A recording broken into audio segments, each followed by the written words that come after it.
Espírito Santo, energia, fumaça, óleo, afinal a Bíblia não fala do derramamento do Espírito? O Espírito vai encher a nossa vida? Como é que a gente entende essas coisas?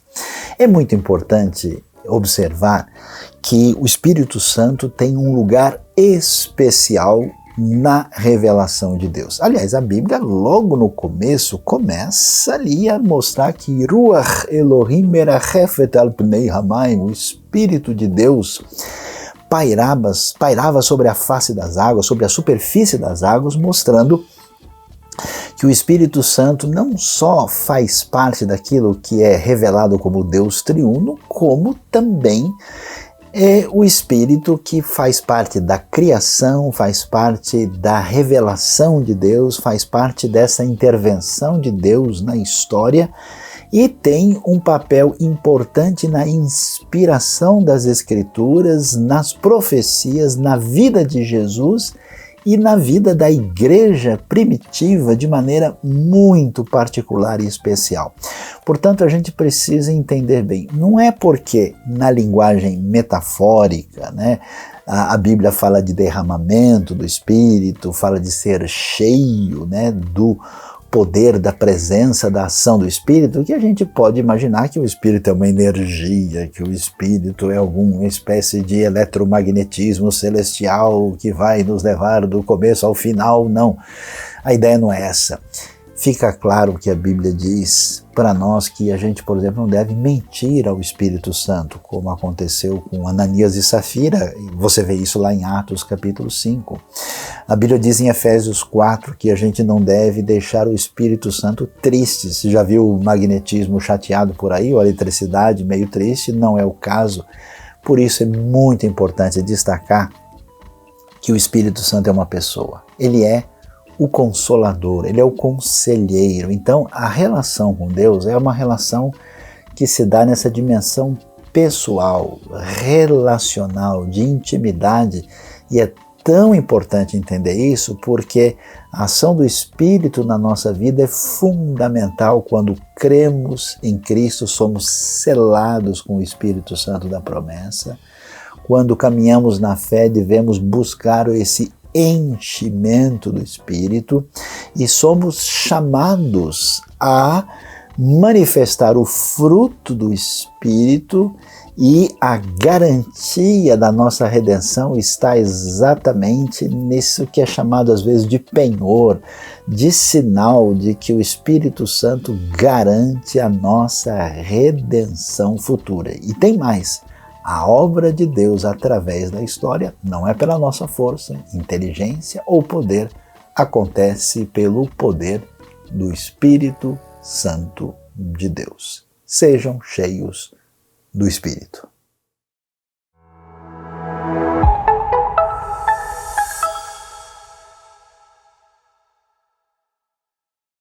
Bem-vindos a mais uma celebração. Vamos todos juntos adorar ao nosso Deus, aquele que morreu por nós, deu a vida por nós, para que pudéssemos estar aqui louvando e agradecendo ao nome do nosso Senhor.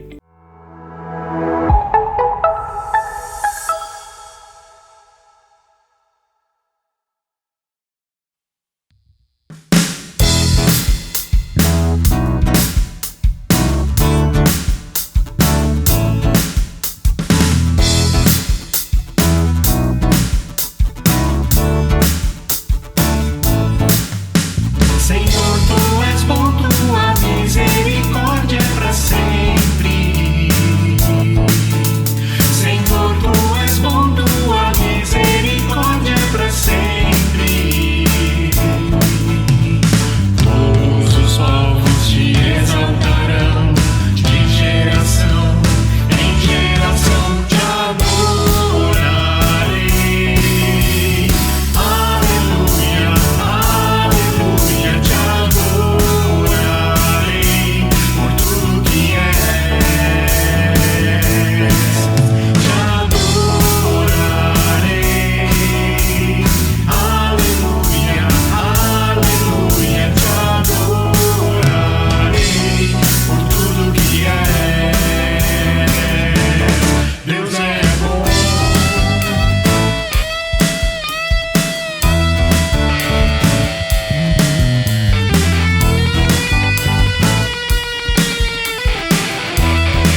Neste 23 de outubro, neste domingo, a partir das 11h40, nós teremos a nossa classe de novos membros da IBNU. Essa classe será presencial ali no WTC e você que tem nos acompanhado está convidado a fazer parte. Pode ser que você não possa agora presencialmente, mas no dia 5 de novembro, sábado, à tarde, nós teremos também, fique ligado, a possibilidade de fazer esse encontro online para aqueles que não estão na região da cidade de São Paulo. Que Deus nos abençoe. IBNU, uma comunidade saudável para um mundo melhor.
Nesse momento, queria te convidar também para a gente ter um momento especial de oração. O nosso Deus nos ensina que a gente precisa orar, pedir, que Ele vai sempre atender. Eu queria te convidar hoje a colocar todo o seu coração, os seus pedidos e também os agradecimentos diante de Deus, porque sem dúvida Ele vai estar ouvindo, vai estar atendendo a nossa oração. Então, onde você estiver agora, para um segundo e vamos juntos orar ao nosso Deus. Senhor Deus, hoje nós louvamos ao Teu nome, acima de todas as coisas. Sabemos que o Senhor é poderoso e pode fazer tudo. Nós colocamos nossos pedidos em Tuas mãos, sabendo que o Senhor é o Deus do impossível. Aquilo que para a gente é difícil demais, para o Senhor nunca é. A gente sabe que nesse começo de ano nós temos diversas situações no nosso país, momentos de calamidade, e a gente pede por cada estado do nosso país, por cada família, para que todos possam ser cobertos pela Tua mão poderosa e que esse país seja cheio da glória de Deus, Pai. Nós pedimos ao Senhor pela Tua proteção e também pelo que o Senhor venha nos sustentar naquilo que nós precisamos, Pai. Obrigado porque o Senhor tem feito grandes coisas no nosso meio. Nós confiamos em Ti todos os dias, em nome de Jesus. Muito obrigado. Amém e amém.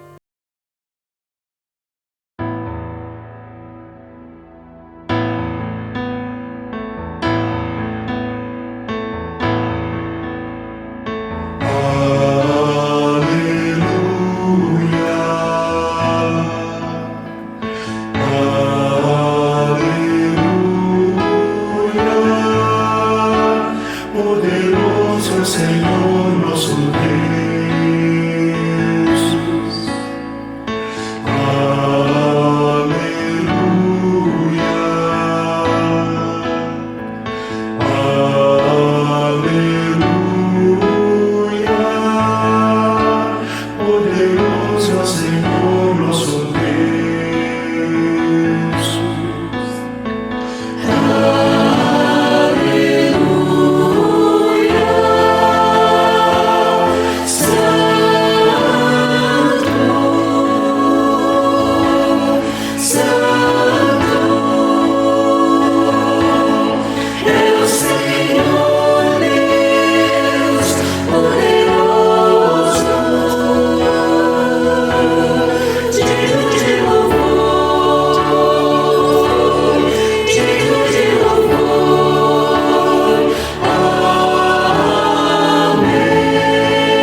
Chegou o momento de refletirmos com atenção a respeito da Palavra de Deus. E hoje nós vamos dar uma atenção especial ao texto de 2 Coríntios, capítulo de número 3, do versículo 7 até o versículo 18. O Espírito e a glória é outra história. O texto bíblico diz o seguinte: o ministério que trouxe a morte foi gravado com letras em pedras, mas esse ministério veio com tal glória que os israelitas não podiam fixar os olhos na face de Moisés por causa do resplendor do seu rosto, ainda que desvanecente. Não será o ministério do Espírito ainda muito mais glorioso? Se era glorioso o ministério que trouxe condenação, quanto mais glorioso será o ministério que produz justificação. Pois o que outrora foi glorioso agora não tem glória em comparação com a glória insuperável. E se o que estava se desvanecendo se manifestou com glória, quanto maior será a glória do que permanece. Portanto, visto que temos tal esperança, mostramos muita confiança. Não somos como Moisés, que colocava um véu sobre a face, para que os israelitas não contemplassem o resplendor que se desvanecia. Na verdade, a mente deles se fechou, pois até hoje o mesmo véu permanece quando é lida a antiga aliança.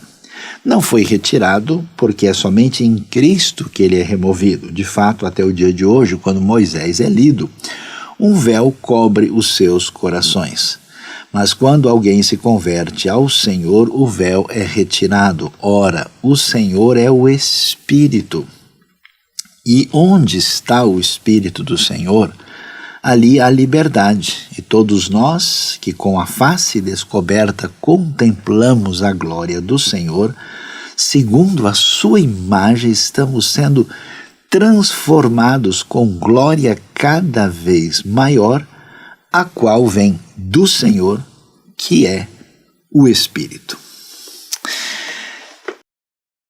Com certeza, um dos temas mais fascinante e dos mais fascinantes e mais expressivos de toda a Escritura tem a ver com o Espírito de Deus, com o Espírito Santo, que merece aí uma atenção especial nessa segunda carta de Paulo aos Coríntios. É bom lembrar aqui, que é uma carta, vamos dizer, difícil, uma carta contenciosa, Vamos lembrar direitinho aí que Paulo, no capítulo 18 de Atos, traz ali a sua mensagem de anúncio do Evangelho àquela cidade importante da Acaia, a antiga Corinto, uma cidade de tanta riqueza de circulação de mercadorias perto ali daquele istmo, que trouxe um certo protagonismo para Corinto, mas ao mesmo tempo uma cidade totalmente complicada em termos de vida ética, em termos de até mesmo na sua relação de conexões humanas e uma série de dificuldades, de imoralidade, de paganismo acentuado. Mas é curioso que, conforme Atos 18, verso 10, Deus diz para Paulo que ali tinha muita gente naquela cidade e a igreja floresce. Curiosamente, pouco tempo depois, quando Paulo vai estar ali em Éfeso, ele vai escrever a primeira carta aos Coríntios e logo em seguida, por uma série de situações incômodas, ele escreve 2 Coríntios, que é uma carta contenciosa, onde as pessoas estão ali duvidando, questionando Paulo, questionando sobre a sua autoridade apostólica. Eles andaram ouvindo, digamos, o canto da sereia, de gente que se mostrava aparentemente superior, e Paulo vai tentar esclarecer a situação. Eu acho extraordinário isso na Bíblia, porque no meio de uma situação tão complicada e contenciosa, Paulo afirma a sua sinceridade, a sua legitimidade, e quando vai falar daquilo que envolve o Evangelho, porque, sejamos francos aqui, muita gente estava colocando em dúvida a realidade do Evangelho, porque alguns superapóstolos ridicularizavam Paulo, até por tudo que ele passava, que ele tinha sofrido, e então ele começa então a mostrar o que há de extraordinário nessa mensagem de Deus, e o tema que ele passa a discorrer aqui em 2 Coríntios 3 tem a ver com a glória da nova aliança. E, portanto, o elemento que recebe destaque é exatamente essa glória, esse resplendor dessa realidade da nova aliança em Cristo, e aquilo que tem a ver com o Espírito, que é destacado aqui. E é interessante olhar isso porque o que é exatamente o Espírito Santo? Do que a gente está falando, né? A palavra Espírito, né, o pneuma do grego, o termo original hebraico, a palavra é ruach, né? É uma palavra até forte que ela passa pela garganta e ela evoca o que realmente tem a ver com o termo em si. Essa palavra originalmente quer dizer vento. E a pergunta é por que espírito que tem a ver com vento está relacionado com Deus? Que história é essa? A maneira antiga dos hebreus a descreverem a realidade, quer dizer, quando a gente tem uma experiência tão extraordinária com o Criador, com Deus que entra na vida desse povo, como é que a gente vai falar daquilo que é inefável, aquilo que é altamente acima da nossa experiência imediata? E é necessário utilizar elementos que estão à nossa volta para tentar pintar esse quadro que é quase indescritível. E a maneira como isso acontecia tem a ver com o fato de que o Espírito é a referência à presença viva de Deus diante de nós. E como o Espírito tem a ver com presença, e uma presença incontrolável, uma presença sobre a qual nós não temos poder nem domínio, aliás, que tem a ver com quem Deus é de fato, e como o Espírito tem a ver com algo que diz respeito à vida, o elemento que é associado a isso, a essa realidade, a isso que tem a ver diretamente com Deus, aparece como o vento. Porque o vento exatamente, ele está mexendo, você não pode ver, não pode controlá-lo, as coisas estão acontecendo em função da sua ação. E preste atenção, quando você tem o seu fôlego de vida, né? Sai aqui um vento. Quando não tem mais vento nas narinas e na boca, você não tem mais vida. Então, essa maneira um tanto quanto simples, um tanto quanto até pitoresca de descrição da realidade serve de porta-voz para falar a respeito dessa presença divina. E é curioso como é que essa presença ela é destacada nas Escrituras. A gente vai ver, por exemplo, que esse Espírito é o Espírito que está presente na criação. A frase hebraica ecoa através dos séculos, Veruach Elohim merachefet al pnei hamaim. A palavra ruach é uma palavra feminina que ainda evoca muito esse elemento de vida, e também é aquela coisa do Espírito estar meio que pairando, ali sobre a superfície das águas, dentro dessa ação criadora poderosa de Deus, essa presença divina que traz vida, e não só traz vida, mas é uma presença que se opõe à desordem, ao caos, ela organiza tudo. Então, com esse agir da palavra divina e do Espírito de Deus, a criação se define de modo que cada coisa no final fica no seu devido lugar.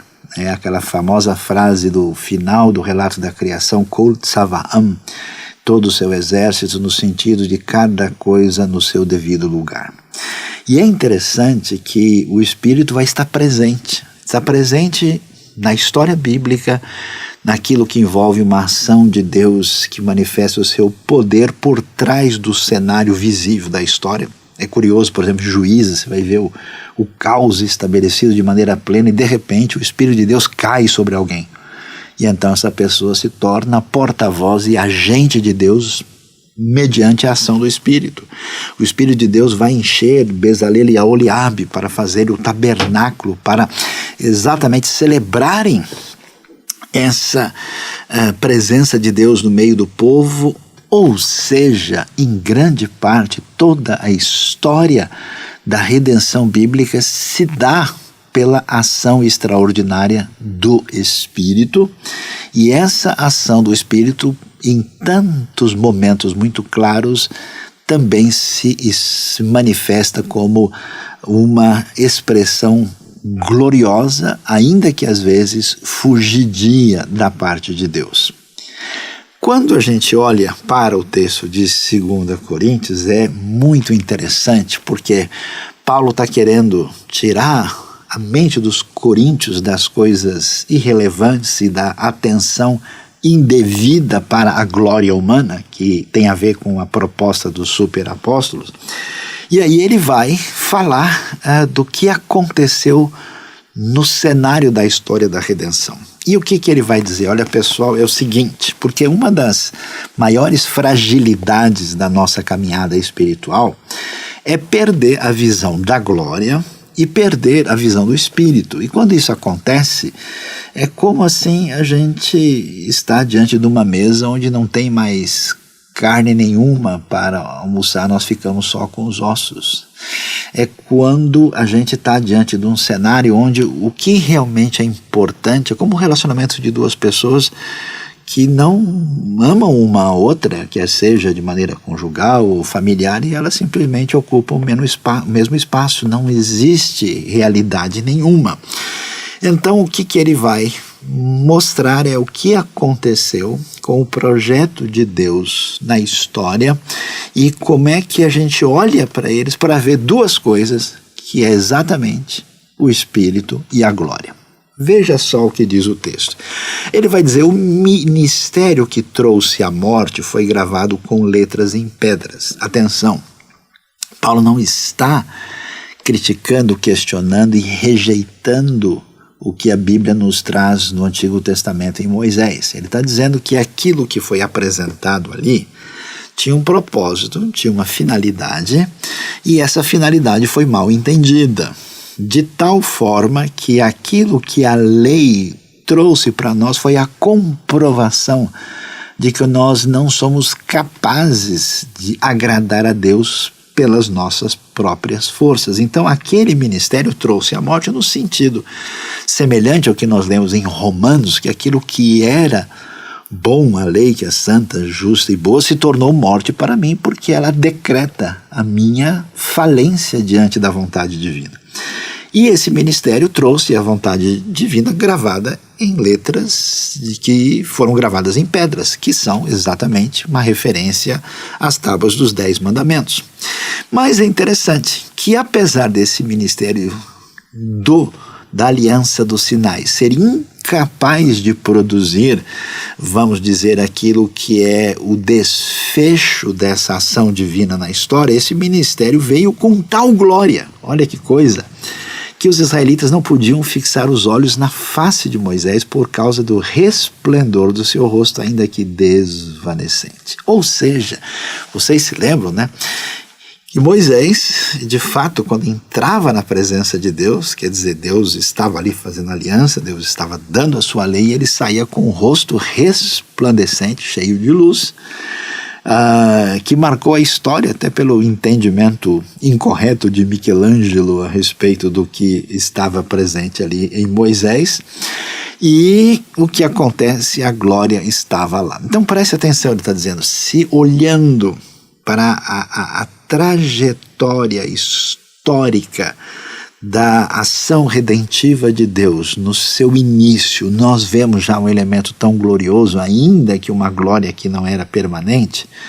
Será que a gente não consegue ver o que aconteceu agora em Cristo Jesus, não será o ministério do Espírito ainda muito mais glorioso?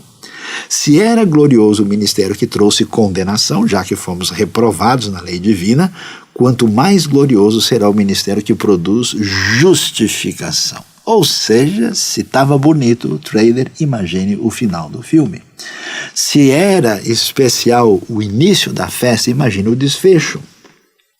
Pois o que outrora foi glorioso agora não tem glória em comparação com a glória insuperável. E se o que estava se desvanecendo se manifestou com glória, quanto maior será a glória do que permanece. É muito interessante isso, porque a ideia de glória, que literalmente tem a ver com peso, tem a ver com algo extraordinário, tem a ver com fulgor, ela faz referência à presença de Deus indizível na sua manifestação extraordinária, que certamente nos atinge de modo a nos preencher em plenitude naquilo em que de fato somos a partir do que Deus criou em nós. Todo o espaço que diz respeito à nossa plenitude divina tem a ver com essa recepção dessa glória que aponta para essa conexão maior com o nosso Criador e nosso Senhor. Diante disso, então, Paulo vai dizer, pessoal, vejam só que coisa extraordinária é o que nós temos. E então o texto prossegue e vai dizer, portanto, visto que temos tal esperança, mostramos muita confiança. Por quê? Não somos como Moisés, não podemos olhar para trás e perceber a limitação daquilo que foi a primeira caminhada na direção do projeto divino e ficarmos restritos ali. Até porque não só muita gente ficava restrito ao que tinha da parte de Moisés, mas também acabaram fazendo interpretações e certa maneira de entender a coisa, digamos assim, muito menos gloriosa. E não somos como Moisés, que colocava um véu sobre a face para que os israelitas não contemplassem o resplendor do que se desvanecia. Na verdade, a mente deles se fechou, pois até hoje o mesmo véu permanece quando é lida a antiga aliança. Não foi retirado porque é somente em Cristo que ele é removido. De fato, até o dia de hoje, quando Moisés é lido, um véu cobre os seus corações.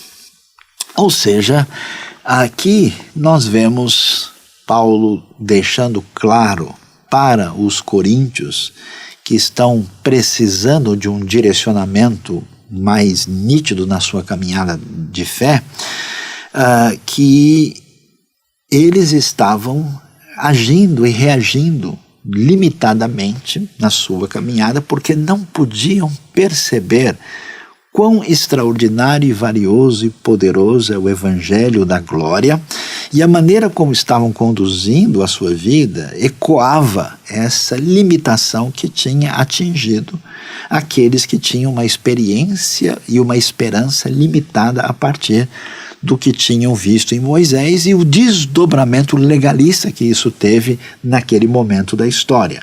Portanto, ele vai dizer, olha, vocês precisam olhar para Cristo e olhar para a realidade do que envolve o Evangelho. Por isso ele vai dizer, mas quando alguém se converte ao Senhor, o véu é retirado. E é interessante porque isso nos traz numa direção tão valiosa que tantas vezes nós acabamos nos perdendo. Para muitas pessoas, o Evangelho é uma espécie de sabedoria filosófica, que a gente precisa saber arquitetar, articular para trazer os argumentos mais poderosos e indefensáveis. Para outras pessoas, o Evangelho é uma experiência mística, assim, até sem conteúdo, onde a pessoa se torna meio que refém das suas emoções mais enaltecidas. Para outras pessoas, o Evangelho é basicamente um código de regras, onde a gente pisa aqui, ali, e todos esses elementos, você vai concordar comigo, faltam duas coisas aí, que é exatamente o que o texto de 2 Coríntios vai mostrar, que é glória e o Espírito. E é interessante porque ele vai dizer, quando alguém se converte ao Senhor, o véu é retirado. Então fique imaginando que por tantas vezes a gente não percebe, né? Muita gente do contexto do povo de Deus, às vezes tenta meio que forçar certas pessoas a reconhecerem a Cristo, a receberem a fé. E eles não entendem que é uma realidade espiritual, que sobre muitas pessoas que vivem numa dimensão de espiritualidade análoga a essa realidade, vamos dizer, que tem até o seu valor, a sua importância. Eu conheço tantas pessoas que têm uma preocupação séria de ordem ética com a realidade do mundo, a nossa volta, e alguns têm até uma construção de pensamento elaborada, outros são pessoas até de uma sensibilidade, vamos dizer, religiosa, até refinada, mas é necessário entender que aquilo que acontece da parte de Deus efetivamente com poder é através do Espírito, e o Espírito agindo é que tira o véu das pessoas. É muito interessante ver, por exemplo, que Jesus vai conversar com Nicodemos. E Nicodemos é fabuloso quando a gente lê João capítulo 3, porque Nicodemos é um homem religioso sincero. É alguém que entende muito bem o que significa esse ministério que diz respeito a tudo que chegou da parte de Deus por Moisés. E é uma pessoa que busca Deus de verdade. E o que Jesus vai dizer para Nicodemos? Que é necessário nascer de novo, que é necessário nascer do Espírito, que é necessário esse elemento que ultrapassa o nosso domínio, o nosso poder de fazer qualquer coisa. Por isso que, na verdade, nenhum de nós, nenhum líder, nenhum pastor, nenhum sacerdote ou pessoa religiosa tem poder de converter ninguém.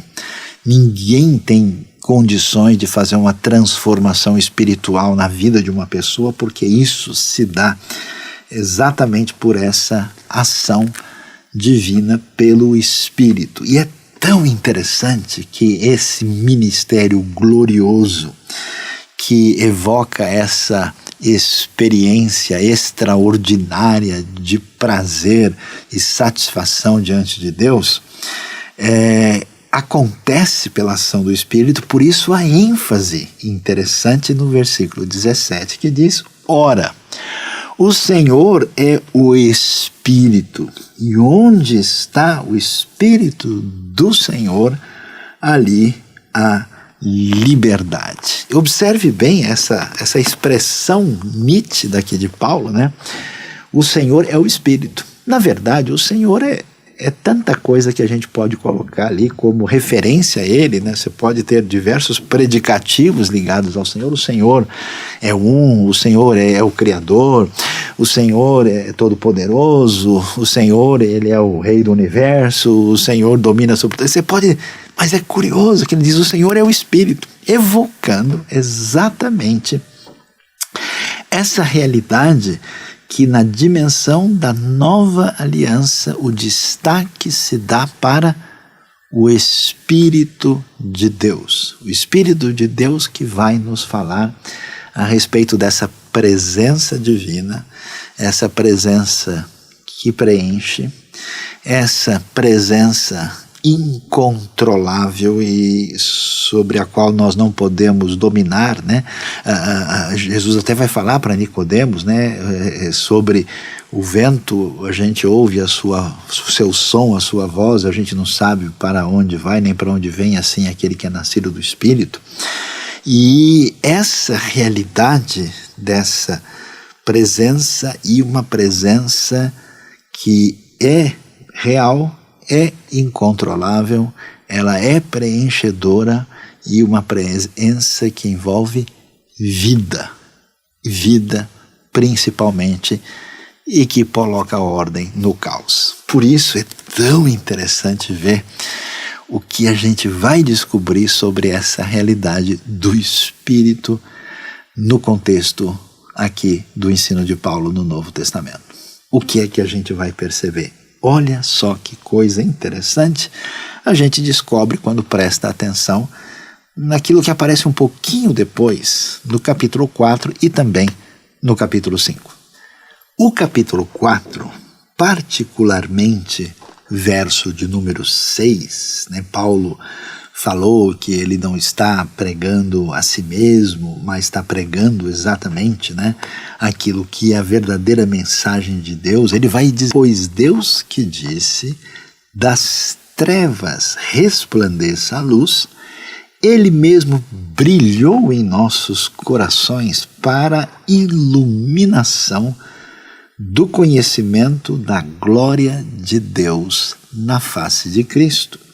Mas temos esse tesouro em vasos de barro, para mostrar que este poder que a tudo excede provém de Deus e não de nós. E um pouquinho mais adiante, o belo e tão conhecido texto de 2 Coríntios 5, verso 17, que diz: portanto, se alguém está em Cristo, é nova criação, muitas vezes traduzido que é uma nova criatura, mas o sentido da palavra grega é mais claramente expressa pela expressão é nova criação. As coisas antigas já passaram, eis que surgiram coisas novas. Aí a gente vê a bela e extraordinária conexão. Lembre-se bem, onde é que o Espírito Santo aparece de maneira magistral? Na criação. Exatamente, o Espírito de Deus pairando sobre a face das águas, e disse Deus: haja luz, e houve luz. Pois é, agora nesse ministério de vida, nesse ministério muito mais glorioso, que tem a ver com a bendita pessoa de Cristo Jesus, nosso Senhor, o que a gente tem? A nova criação. Então, observe que a linguagem é a mesma. Por isso, Deus que disse das trevas resplandeça a luz, é quando Deus falou lá atrás, haja luz e houve luz, Ele mesmo brilhou em nossos corações. Olha a beleza da frase: para iluminação do conhecimento da glória de Deus na face de Cristo. Percebe só como uma coisa extraordinária? Então, quer dizer, o poder divino, essa presença que emana de Deus, aquilo que tem a ver com a vida, que é responsável pela formação do universo, que dissipa todo o caos e estabelece tudo que temos, agora é manifestada essa plenitude de vida que o Novo Testamento vai chamar de vida eterna, exatamente por esse brilho glorioso que tem a ver com essa presença diferenciada do Espírito. E é muito impressionante, porque Paulo lida muito bem com esse negócio, que está todo mundo assim, vamos dizer, fascinado com o holofote errado. Está todo mundo achando quem é que é o super apóstolo, todo mundo achando o que é glorioso. E aí Paulo diz: olha, vocês estão olhando para uma coisa que acham que tem glória, que na verdade é uma glória frágil que não se sustenta. A base de vocês está muito fraca, vamos ligar de novo esse negócio na tomada porque a luz não está funcionando. Mas ele vai dizer que, além disso, vocês devem saber que quando essa glória maior dessa realidade do ministério de Cristo atinge a nós, não se esqueça, a gente é vaso de barro. Que coisa impressionante! Nós temos esse tesouro em vasos de barro, para que esse poder que a tudo excede, a gente descobre que ele vem de Deus e não de nós. E aí é que está o segredo, essa questão. Porque preste atenção, por que isso é tão vital, por isso que é tão sério. É sério porque quando a gente tenta viver a vida cristã, a gente perde o caminho. Assim como aconteceu na tradição religiosa nos tempos de Jesus. A gente sempre quer fazer o nosso bezerro de ouro, sempre quer construir um caminho paralelo, né? A gente diz: Deus, essa estrada que o Senhor fez aqui não está tão legal, deixa eu fazer uma do lado aqui, deixa eu abrir a minha picada aqui por meio do mato que eu acho que eu vou chegar em lugares mais interessantes. A gente transforma o evangelho em filosofia. A gente transforma o evangelho numa série de regras onde a gente pisa, onde não pisa. A gente transforma o evangelho num misticismo desprovido de realidade de conteúdo. A gente transforma o evangelho em mera, digamos, talvez, celebração puramente social. A gente celebra o evangelho de uma maneira, transforma o evangelho em coisas que certamente perdem o seu brilho maior. E aqui o que a gente vê? Pessoal, preste atenção. A glória vem do Senhor. O Senhor é o Espírito.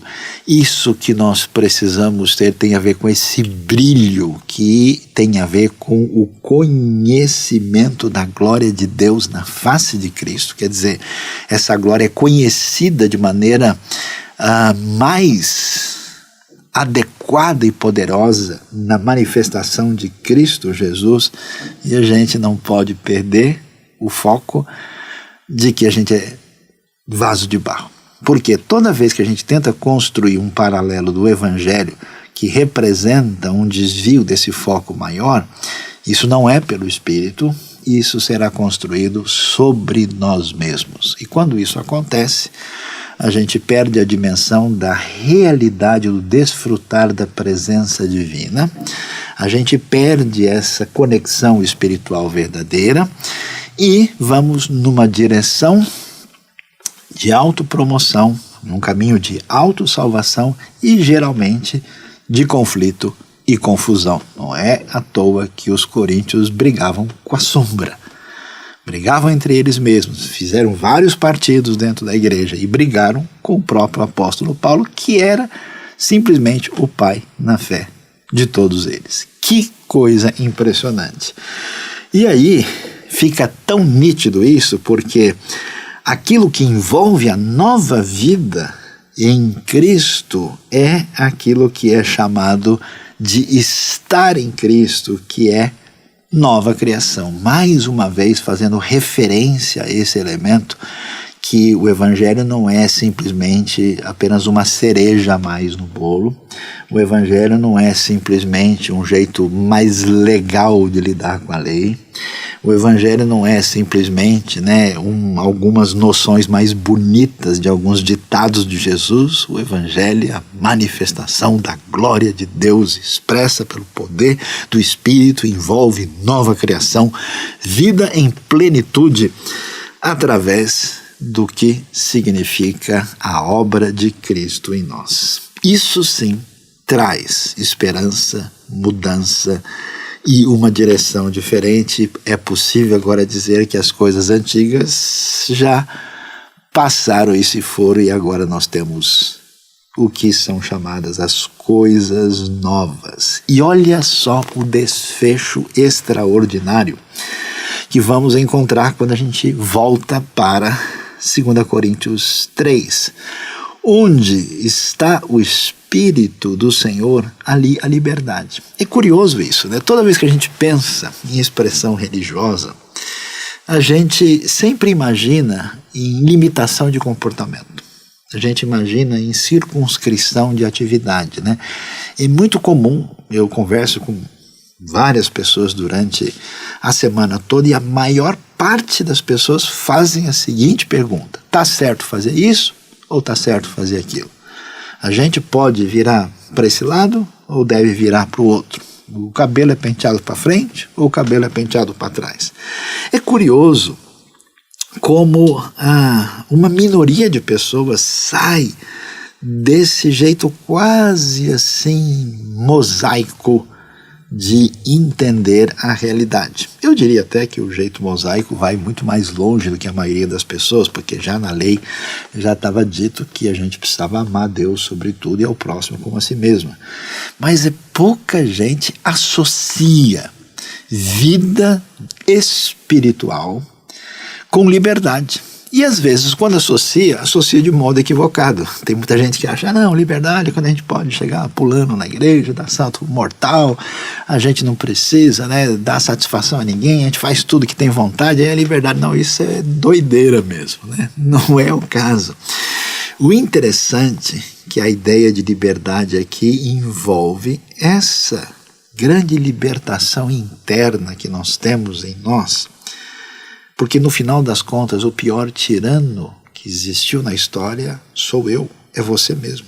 E a gente que exerce um domínio impiedoso sobre nós mesmos, por isso que muitas pessoas são dominadas pela sua culpa, pelo seu medo, por sentimentos negativos, e a maior parte das pessoas se escravizam a si mesmas a partir desses elementos que são elaborados de maneira equivocada por uma falta de saúde espiritual e emocional que as faz sofrer no seu próprio coração. E a ideia do texto é que quando alguém adoecido, prejudicado, entra em contato com as diretrizes de Deus, é como uma pessoa doente que ingere um bom alimento e a coisa não digere, a pessoa tem congestão espiritual. Ele não entende a natureza daquelas diretrizes, ele não entende o propósito, ele coloca toda a força em si mesmo, né, e faz tudo para de alguma maneira pisar no quadrado e se sentir feliz porque ele fez tudo certinho. E aí a gente vê que esse negócio não funciona. Como as pessoas saem frustradas de um lado porque não atingem seus objetivos, ou como elas saem arrogantes, orgulhosas, quando parecem ter superado suas metas e passam a agir de uma maneira prepotente, de modo deselegante e desnecessário. Mas quando a gente experimenta a glória, quando nós descobrimos que o Senhor é o Espírito, e quando esse Espírito age poderosamente em nós, nos libertando de nós mesmos, nos libertando desse gosto adoecido por um legalismo absolutamente sem vida, aí a coisa é diferente. E olha a coisa que Paulo vai apresentar aqui, é um negócio de comemorar. E todos nós, olha lá, que com a face descoberta contemplamos a glória do Senhor. Você já viu um negócio desse? Imagina uma pessoa que você ama muito, né? Você já viu a coisa mais bonita assim de uma cena de filme? É duas pessoas que se amam olhando no rosto do outro, contemplando, digamos assim, o brilho, né? A glória limitada ali. Essa imagem ela é extraordinária. Quer dizer, ali, na limitação, na primeira aliança, onde a coisa ainda estava sendo elaborada e construída, o pessoal não conseguia nem olhar direito para o Moisés com seu brilho, né? Agora, a visão que envolve o desfrutar da presença divina, a visão que tem a ver com desfrutar dessa presença que coloca ordem no caos, essa presença que produz vida, essa presença que cura, que age, né, lá no nosso interior de maneira diferenciada, ela é descrita como que com a face descoberta nós contemplamos a glória do Senhor. E veja que coisa, segundo a sua imagem, estamos sendo transformados com glória cada vez maior. Isso é interessante porque a gente imagina, muitas pessoas me perguntam, né, sabe, como é que a gente cresce de fato na vida cristã? Como é que a gente vai adiante? E eu acho interessante que muitas pessoas sinceras que buscam uma caminhada de fé acabam entrando numa crise pessoal mais intensa. E muitas vezes essa crise é aquela crise assim, olha, eu estou tentando ler mais a Bíblia, mas ontem eu dormi e babei em cima do livro de Obadias, né? Olha, eu tentei até ajudar lá, eu ia mandar uma ajuda lá para o orfanato e olha, acabei que esqueci. E agora, será que Deus vai cobrar quanto de mim? Eu tenho que dar com multa, né? Ou será que eu posso pegar, qual o índice, né, que eu pego aqui, né? Eu posso pegar o índice da inflação normal ou da caderneta de poupança, né? É esse tipo de coisa que às vezes eu escuto. E é curioso que as pessoas parecem assim tentar esconder a frustração e a decepção consigo mesmo porque não foram suficientemente legais, né? E essa dor, às vezes, ela se degenera numa enfermidade espiritual que gera a famosa hipocrisia religiosa. Pessoal, a gente não precisa colocar máscara nenhuma. A gente não está com nada desde o princípio. A gente é esse vaso de barro, e alguns ainda é barro sujo. No meu caso, então, acho que é misturado com capim da pior qualidade. Mas o que é impressionante é ver que a transformação que acontece com o poder em nós tem a ver com essa contemplação da glória do Senhor. Isso impressiona muito, porque a gente imagina que é o tamanho da força que a gente vai usar para empurrar a mesa para colocar do outro lado. E a Bíblia nos fala que esse desfrutar da presença de Deus, essa comunhão intensificada, gloriosa, por meio do Espírito, é que gera essa transformação que é com glória cada vez maior. E olha lá, a qual vem do Senhor e que termina dizendo que é o Espírito.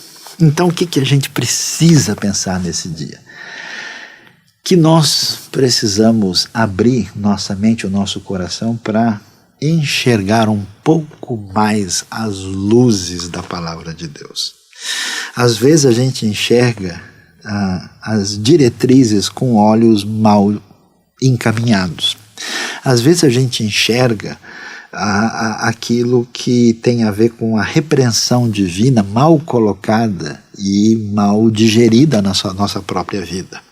Às vezes a gente olha para a história e vê aquelas partes de um quebra-cabeça que a gente não consegue montar e transforma isso em crise piorada do que já não está legal dentro da gente. E o convite da Bíblia, ó, pessoal, dá uma olhada, lembra da primeira luz que brilhou lá na criação? Você viu que essa luz vem seguindo a gente aqui num canto ali? Pois é, agora chegou essa luz gloriosa, plena, que você é convidado a usufruir e receber dela. E, portanto, veja que Deus está no domínio, no controle da história de maneira gloriosa, e Ele nos deu do seu Espírito. Então, busque a presença de Deus. Busque a Deus em oração, mais como celebração e festa diante de Deus na sua vida do que simplesmente para descarregar um peso que você queira carregar, não preso a uma visão limitada e inadequada da antiga aliança. E observe que a proposta do Novo Testamento é que a gente deve buscar o quê? A dependência do Espírito, o enchimento do Espírito, e até a oração é chamada de oração no Espírito, pelo poder do Espírito. Então, minha oração hoje, que Deus abençoe a sua vida e que você entenda a absoluta necessidade da nossa dependência do Espírito, da ação do Espírito, que não existe vida cristã de verdade que caminhe para uma direção adequada sem a gente desfrutar e até ficar de queixo caído com a glória. E beber bastante, de uma maneira a desfrutar do Espírito. Porque quando a gente lê a Bíblia e vê a glória, e vê o Espírito e a glória, aí é outra história. Que Deus nos abençoe.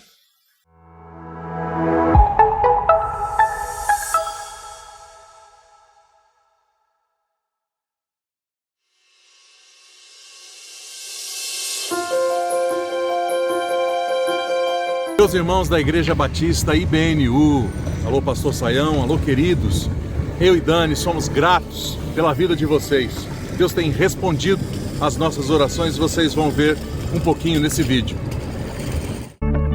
Nós estávamos pedindo, Senhor, depois de 50 dias cansados, mostra-nos o lugar onde o Senhor quer. Um dia depois, apareceu um casal, que você vai ver o vídeo, da maneira como eles nos receberam e como Deus falou ao coração deles. Ciao, sono Emanuele e lei è mia moglie Febe. Ciao. Abbiamo in questo momento ospitato il pastore Cleverson e sua moglie Daniela. Abbiamo voluto aprire le porte di un'altra casa dove loro possono vivere tranquilli nella pace del Signore. Sappiamo che il Signore ha risposto alle vostre preghiere e ha parlato al nostro cuore. Vi vogliamo ringraziare perché sappiamo che la fede che avete avuto voi e le parole che Dio ci ha detto nel nostro cuore si sono manifestate nella loro vita. Esse casal maravilhoso, ele também nos abençoou não só com a casa, mas sabendo da necessidade que nós teríamos de encontrar um carro para poder fazer esse trajeto de Pavia a Milano, ele me adiantou um recurso que foi muito significativo. Nós louvamos a Deus pela vida deles. Nós louvamos a Deus pela vida da jovem que já se encontra conosco. São pessoas como Carolina e também a Ana, que está por chegar, que responderam sim nos apelos que fizemos no Brasil. Nós necessitamos de ter um lugar próprio para os nossos encontros, para continuarmos o desenvolvimento do nosso trabalho. Eu conto com as suas orações, continuo contando com o apoio de vocês. Da Itália, seu missionário, pastor Cleverson Vigarani. Oi, gente linda. Um testemunho que eu queria contar para vocês é sobre a provisão de Deus comigo. Desde que eu tenho noção de vida cristã, eu tenho visto a provisão de Deus no sobrenatural. Em coisas muito bobas, em desejos muito bobos que eu tenho tido, ou em coisas muito importantes. Mas sempre vendo a provisão no tempo certo, da forma que o Senhor quer. E uma das gratidão maiores do coração é quando a gente tem para a gente e a gente tem para compartilhar. Isto de mesa cheia, não só meu prato com a comida que eu preciso, mas poder compartilhar com aqueles outros que estão precisando e compartilhar daquilo que a gente sabe que não foi a gente que ganhou, que realmente foi o Senhor que deu. Se a gente não tivesse saúde, não poderia trabalhar. Se não fosse Deus que abre as portas, como que a gente teria trabalho? Então a gente sabe que tudo que temos, do pouco ou do muito que a gente possa receber, é realmente tudo aquilo que o Senhor tem provisto, como Pai que Ele é de cada um de nós. A gente como dignidade tem tido e tem a diário muitas lutas. Seja a necessidade de oração, de vocês o tempo inteiro, mas também a necessidade de ofertas. E somos gratos por cada oferta que tem chegado para a gente, seja para a minha própria provisão, seja para as vítimas que a gente está ajudando, para as pessoas que estão junto com a gente. E a gente tem visto esse toque sobrenatural de Deus multiplicando cada dinheiro que chega na mão da gente. E realmente, sobrenatural. Poderia falar horas sobre isso com vocês. Mas eu te convido para que você possa ter essa mesma alegria de poder compartilhar daquilo que o Senhor te deu. Não importa quanto você tenha na mão, dê daquilo que você tem. Não é a quantidade, é a oferta do seu coração. Seja para a dignidade ou seja para qualquer projeto que a IBNU tenha, dentro e fora do Brasil. Ontem eu estava lembrando dos missionários que estão em Moçambique, a Janaína e a Aurélia. Saudade dele, a gente desfrutou a presença deles tempo atrás. Eles e tantos outros ministérios estão precisando da gente, da oferta, de poder ser parte, de alguma forma, dessa luta e dessa implantação de reino dentro e fora do Brasil. Então, oferte, dizime, participe deste momento de alegria que é ser parte da missão. Vamos orar? Pai amado e poderoso, obrigado pela provisão que o Senhor tem dado a cada um dos meus irmãos, das pessoas que estão escutando, dos que de alguma forma se chegam com sua oferta. Provei na abundância, Senhor, para que tenham para eles e para que tenham para dar para outros. Senhor, seja tua bênção sobre cada missão da IBNU, seja dentro ou fora do Brasil. Seja teu cuidado sobrenatural, Senhor, para que nada falte para ninguém. Provê, Senhor, provê na abundância, até para poder abrir outros novos trabalhos em outros lugares. Senhor, entendemos que o Senhor é o dono do ouro e da prata, mas também entendemos que nós, como igreja, temos a responsabilidade, Senhor, e o privilégio de poder ofertar. Obrigada, Papai, em nome de Cristo Jesus. Amém.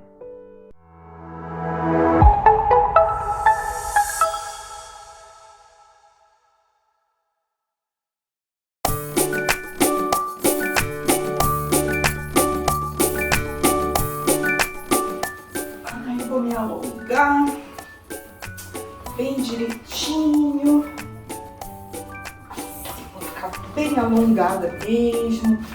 Ai, agora sim, eu tô me sentindo preparada. Oi, turminha, tudo bom? Eu tô aqui hoje me preparando porque eu vou fazer uma corrida e eu tô me sentindo muito preparada.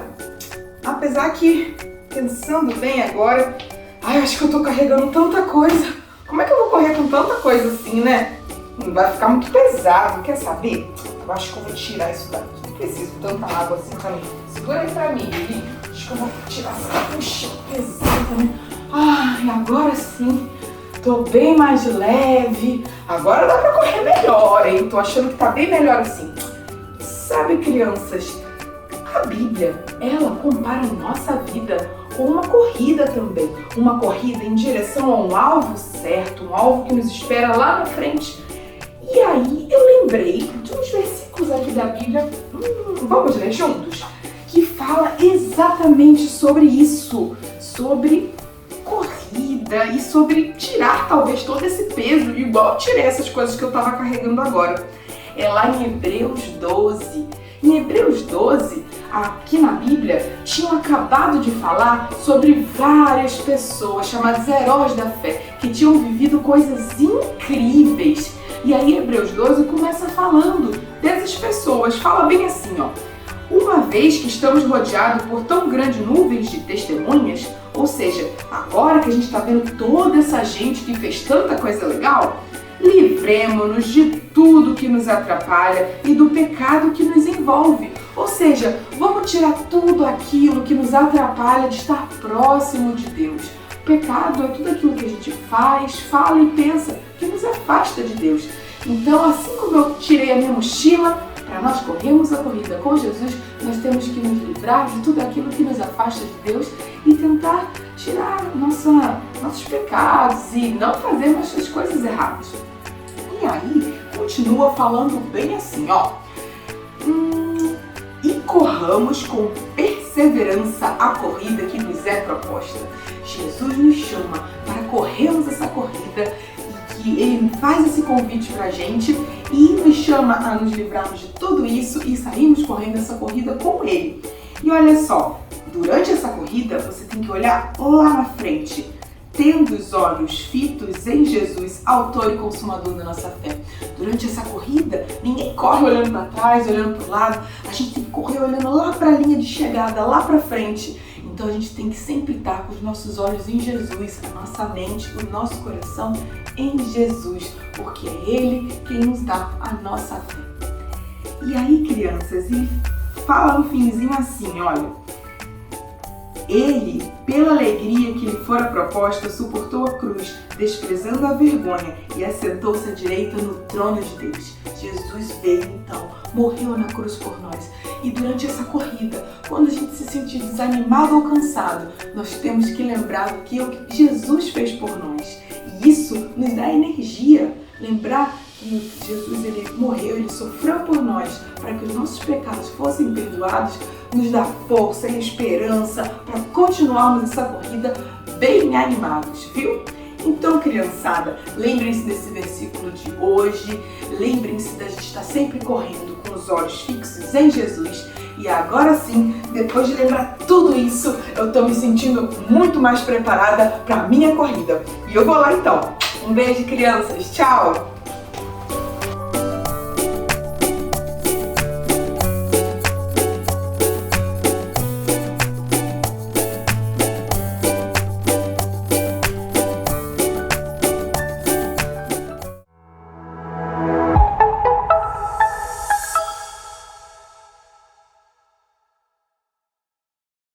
Será que a tradução é a tradição dos tradutores traidores? Qual será a língua mais difícil do mundo? Você sabia que no princípio era linguagem? O teste do X, ou será X? Quem é que vai passar nesse teste? Você respondeu algumas dessas perguntas? Tem dúvida sobre alguma delas? Todas as quintas-feiras a gente tem estudado como alguns temas da linguística podem ajudar a gente a entender melhor o texto bíblico, a comunicar melhor e a saber mais sobre essas questões, sobre essas perguntas que às vezes são feitas ou que às vezes vêm à nossa mente. Então toda quinta-feira você é meu convidado às 19 horas a se juntar a gente nesse estudo na IBNU. Você sabe que aqui na IBNU nós temos um apreço muito especial pelo ensino da Bíblia. É uma responsabilidade muito grande, mas também é uma alegria muito grande de poder compartilhar e aprofundar na palavra. Então a gente convida você a fazer isso, a estudar a Bíblia, a se aprofundar na palavra, no conhecimento, mas também que esse ensino não fique só no conhecimento, mas que seja muito relevante para a sua vida, para que realmente você possa fazer diferença.